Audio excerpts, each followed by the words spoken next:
আসসালামু আলাইকুম প্রিয় দর্শক, আজকে নতুন আরেকটি বিষয় নিয়ে আলোচনা করার জন্য আপনাদের সামনে উপস্থিত হয়েছি। আজকে যে বিষয়টি নিয়ে আলোচনা করব, আজকে আলোচনা হচ্ছে বাবার সম্পত্তি ছেলে বা মেয়ে কোনোভাবেই হস্তান্তর করতে পারবে না। একজন বাবা মৃত্যুবরণ করার পর তার সম্পত্তি তার ছেলে মেয়ে পায়। এই সম্পত্তি তার ছেলে মেয়ে কোনোভাবে বিক্রি করতে পারবে না। শুধু কি বাবার নিকট থেকে প্রাপ্ত সম্পত্তি বিক্রি করতে পারবে না, নাকি অন্যান্য সম্পত্তি বিক্রি করতে পারবে না? আইন আসলে এই সম্পর্কে কি বলে, নতুন আইন কি বলে, ভূমি মন্ত্রণালয় কি বলে, এই বিষয়টি নিয়ে আজ বিস্তারিতভাবে আলোচনা করব। প্রিয় দর্শক, এই বিষয় সম্পর্কে বিস্তারিত জানতে হলে ভিডিওটি সম্পূর্ণ দেখবেন। ভিডিওটি স্কিপ করে দেখলে এই বিষয় সম্পর্কে আপনি সম্পূর্ণ ধারণা পাবেন না। ভিডিওটি দেখার পর ভালো লাগলে চ্যানেলটি সাবস্ক্রাইব করে পাশে থাকবেন, পাশের বেল বাটনটি অন করে রাখবেন, যেন পরবর্তীতে এমন আইন বিষয়ক ভিডিওগুলো আপনি আরও পেতে পারেন এবং কি আইন সম্পর্কে জেনে ও শুনে উপকৃত হতে পারেন। প্রিয় দর্শক, আলোচনা হচ্ছে বাবার সম্পত্তি ছেলে ও মেয়ে কোনোভাবে বিক্রি করতে পারবে না। বাবার সম্পত্তি নিয়ে কথা বলতে গেলেই উত্তরাধিকার সম্পত্তি চলে আসে। আর উত্তরাধিকার সম্পত্তি ভাগ বন্টন করার ক্ষেত্রে 1961 সালের মুসলিম পারিবারিক আইনকে ব্যবহার করা হয়। 1961 সালের মুসলিম পারিবারিক আইনের বিধান অনুযায়ী মৃত ব্যক্তির সম্পত্তি তার বৈধ উত্তরাধিকারীগণের মধ্যে ভাগ বন্টন করে দেওয়া হয়। আর এই আইনের বিধান অনুযায়ী একজন মৃত ব্যক্তির উত্তরাধিকারীগণকে 3 শ্রেণীতে ভাগ করা হয়। প্রথমত অংশীদারগণ, দ্বিতীয়ত অবশিষ্ট ভোগীগণ, তৃতীয়ত দূরবর্তী আত্মীয়গণ। প্রথমে অংশীদারদের অংশ দেওয়া হয়। অংশীদারদের অংশ দেওয়ার পর যদি কোনো জমি থাকে সেই জমি অবশিষ্ট ভোগীদের দেওয়া হয়, এবং অংশীদার ও অবশিষ্ট ভোগী এদেরকে দেওয়ার পর যদি কোনো সম্পত্তি থাকে তাহলে সেই সম্পত্তি তার দূরবর্তী আত্মীয়গণের মধ্যে বন্টন করে দেওয়া হয়। অংশীদারগণকে আবার 12 শ্রেণীতে বিভক্ত করা হয়েছে, অর্থাৎ 1961 সালের মুসলিম পারিবারিক আইনে 12 শ্রেণীর ব্যক্তির কথা বলা আছে যারা অংশীদার। এদের অংশ কোনোভাবেই বিচ্যুতি করা যায় না। এই 12 শ্রেণীর ব্যক্তি জীবিত থাকলে তাদেরকে তাদের প্রাপ্য অংশ বুঝিয়ে দিতে হয়। এই 12 শ্রেণীর ব্যক্তির মধ্যে 8 শ্রেণীর ব্যক্তি হচ্ছে নারী এবং 4 শ্রেণীর ব্যক্তি হচ্ছে পুরুষ। 12 শ্রেণীর ব্যক্তিকে সম্পত্তি দেওয়ার পর যদি কোনো সম্পত্তি থাকে সেই সম্পত্তিগুলো অবশিষ্ট ভোগী পায়, এবং অবশিষ্ট ভোগী ও অংশীদারদের দেওয়ার পর যদি কোনো সম্পত্তি থাকে তাহলে সেই সম্পত্তি দূরবর্তী আত্মীয়গণ পায়।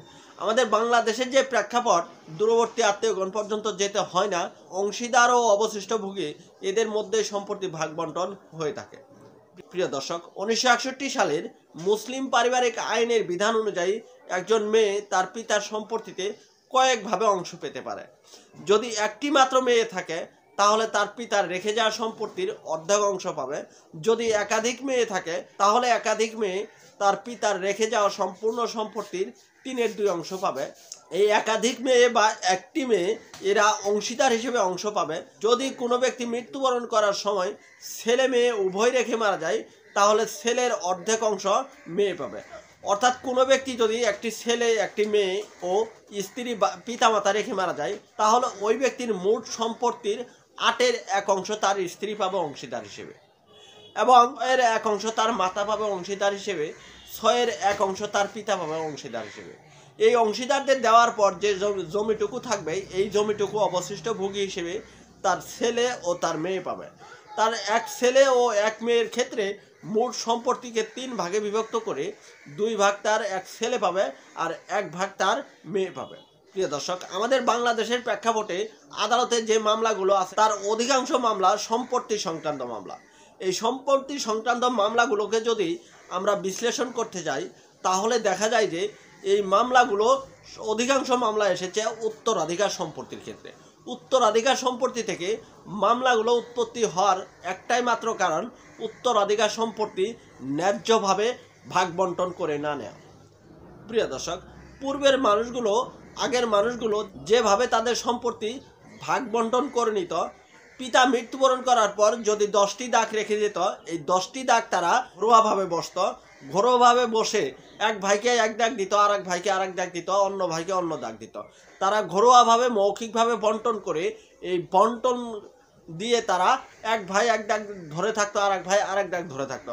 কিন্তু ভবিষ্যতে দেখা যায় তো যে এই যে ভাইয়েরা যে ভাগ বন্টন করে জমি নিল, এই ভাইয়েরা যখন মৃত্যুবরণ করলো, এই ভাইয়ের ছেলেরা যখন আসে তখন কিন্তু এই ভাইদের ভাগ বন্টন আর ঠিক থাকে না, কারণ এক জমির দাম বেড়ে যায় আর এক জমির দাম কমে যায়। এই যে জমির দাম কম বাড়ার কারণে তা ভাইয়ের যে ছেলে মেয়ে থাকে, অর্থাৎ যে ব্যক্তিগণ মৌখিকভাবে বন্টন করে নিল, তাদের যে ছেলে মেয়ে থাকে, তাদের ছেলে মেয়ে এই মৌখিক বন্টন আর মানে না। এক ভাইকে যে জমিটা দিয়েছে, ওই জমিটা যে সময় দিয়েছে ওই সময় ওই জমিটার দাম কম ছিল, কিন্তু কালের বিবর্তনে রাস্তা যাওয়ার কারণে, রাস্তা যাওয়ার সুবাদে ওই জমিটার দাম বেড়ে গেছে এবং কি অন্যান্য জমির দাম কমে গেছে, যার কারণে ওই জমির উপর অন্যান্য ভাইয়ের পুত্রগণ হামলা দেয়। আর ওই জমির উপর হামলা দেওয়ার পরেই সৃষ্টি হয় মামলা, আর সেখান থেকেই অধিকাংশ ভূমির মামলার উৎপত্তি, উত্তরাধিকার সম্পত্তি থেকেই অধিকাংশ মামলার উৎপত্তি।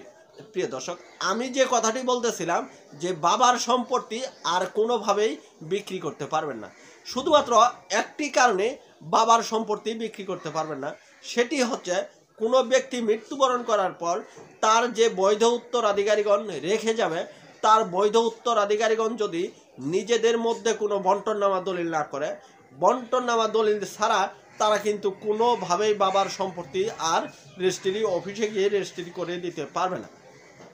প্রিয় দর্শক, বাংলাদেশ সরকারের ভূমি মন্ত্রণালয় ও আমাদের মাননীয় প্রধানমন্ত্রী জননেত্রী শেখ হাসিনা বন্টননামা দলিলের প্রতি এতটাই গুরুত্ব আরোপ করেছেন যে বন্টননামা দলিল ব্যতীত পিতার সম্পত্তি আর কোনো ব্যক্তি বিক্রি করতে পারবেন না। আর এই বন্টননামা দলিলের প্রতি এই কারণে গুরুত্ব দিয়েছেন যে বন্টননামা দলিল করলে কোনো অংশীদারকে তাদের অংশ থেকে বঞ্চিত করতে পারবে না, আর কোনো অংশীদারের অংশ অন্য কোনো ব্যক্তি বিক্রি করতে পারবে না। এই বন্টননামা দলিলের নিশ্চয়তা করার কারণে অনেক মানুষ প্রতারকের হাত থেকে বেঁচে যাবে, অনেক ব্যক্তি তাদের কষ্টে অর্জিত টাকা দিয়ে জমি কিনে সেই জমিতে সুখে শান্তিতে বসবাস করতে পারবে। এর কারণ হচ্ছে কোনো ব্যক্তি মৃত্যুবরণ করার সময় যদি 5টি ছেলে ও 3টি মেয়ে রেখে মারা যায়, এর মধ্যে 2টি ছেলে দেশের বাইরে আছে এবং কি 1টি মেয়ে বা 2টি মেয়ে অন্যত্র বিয়ে দিয়ে দিয়েছে, বাড়িতে যে ছেলে মেয়েগুলো আছে এই ছেলে মেয়েগুলো তাদের সম্পত্তিগুলো ওই ভাইগুলোর সম্পত্তি মিলে যে দাগের জমির দাম বেশি সেই দাগ থেকে তাদের সম্পত্তিগুলো কয়েক দাগের কাতে এক দাগ থেকে বিক্রি করে দিতেছে, যার কারণে ওই দেশের বাইরে যে ভাই আছে এবং কি অন্যত্র যে বোনকে বিয়ে দেওয়া হয়েছে, তারা যখন দেশে ফিরে আসে, তারা যখন তাদের পিতার সম্পত্তি নিতে আসে, তখন দেখে যে জমিটার দাম বেশি এই জমিটা তাদের ভাইয়েরা বিক্রি করে দিয়েছে, তাদের জন্য জমি রেখেছে অন্য দাগে। তখন তারা কি করে, ওই জমিটি নেওয়ার জন্য আদালতের শরণাপন্ন হয়, আদালতে মামলা করে দেয়, যার কারণে আদালতে মামলার জট বেড়ে যায় এবং কি যে ব্যক্তি জমিটি নিল সেই ব্যক্তি ক্ষতিগ্রস্ত হয় এবং কি যে ভাইয়েরা দেশের বাইরে ছিল তারা দেশের বাইরে থেকে যখন দেশে ফিরে আসে তারা আর্থিকভাবে ক্ষতিগ্রস্ত হয়। এই যে আর্থিকভাবে ক্ষতিগ্রস্ত হচ্ছে এবং কি আদালতে মামলার জট বেঁধেছে, এই আদালতে মামলার জট কমানোর জন্য এবং কি আর্থিকভাবে ক্ষতিগ্রস্ত থেকে সাধারণ পাবলিককে বাঁচানোর জন্য উত্তরাধিকার সম্পত্তি ক্ষেত্রে বন্টননামা দলিলের গুরুত্ব দিয়েছেন ভূমি মন্ত্রণালয় ও মাননীয় প্রধানমন্ত্রী। একটি বন্টননামা দলিল তৈরি করতে গেলে আপনার অবশ্যই ওয়ারিশ সনদ লাগবে এবং কি আপনার পিতার মৃত্যু সার্টিফিকেট লাগবে। আর এই ওয়ারিশ সনদ ও মৃত্যু সনদ নিতে গেলে আপনার ইউনিয়ন পরিষদে অথবা ওয়ার্ড কাউন্সিলের নিকট অথবা পৌরসভায় যেতে হবে। আপনি যখন ওয়ার্ড কাউন্সিলের নিকট অথবা ইউনিয়ন পরিষদের মেম্বারের নিকট এই ওয়ারিশ সনদ আনতে যাবেন, ইউনিয়ন পরিষদের মেম্বার এবং কি ওয়ার্ড কাউন্সিলর কিন্তু অবশ্যই জানে যে আপনারা কয় ভাই বোন ছিলেন এবং কি আপনার ভাই কই আছে। যদি তারা না জানে, তারা কিন্তু সময় নিয়ে আপনার বাড়ির আশেপাশে এসে জানবে যে আসলে আপনার পিতা মৃত্যুবরণ করার সময় কয়জন ছেলে মেয়ে রেখে মারা গেছে, তারা কিন্তু সেই অনুযায়ী ওয়ারিশ সনদ করে দিবে। আর একটি ওয়ারিশ সনদ ছাড়া ও পিতার মৃত্যু সনদ ছাড়া কিন্তু আপনি বন্টননামা দলিল তৈরি করতে পারবেন না। ওয়ারিশ সনদে 5 ভাই 3 বোন আছে, এখন আপনি বন্টননামা দলিলে 3 বোনের সাক্ষ্য নিলেন, 3 ভাইয়ের সাক্ষ্য নিলেন, কিন্তু 2 ভাই স্বাক্ষর নিতে পারলেন না, সেক্ষেত্রে কিন্তু সাব রেজিস্ট্রার অফিসার কিন্তু আপনার বন্টননামা দলিলটি রেজিস্ট্রি করে দিবে না। আর যখন বন্টননামা দলিল রেজিস্ট্রি না হবে তখন কিন্তু আপনি এই দলিল দিয়ে জমি আর বিক্রি করতে পারবেন না। তাই পিতার উত্তরাধিকার সূত্রে প্রাপ্ত সম্পত্তি বা বাবার সম্পত্তি বিক্রি করার ক্ষেত্রে অবশ্যই অবশ্যই আপনাকে বন্টনামা দলিল দিতে হবে। প্রিয় দর্শক, আজকের এই পর্বটি এই পর্যন্তই ছিল। পরবর্তীতে দেখা করব নতুন কোনো পর্বের নতুন কোনো টপিক আলোচনা করার সময়। সেই পর্যন্ত ভালো থাকুন, সুস্থ থাকুন, সুন্দর থাকুন। ধন্যবাদ সবাইকে।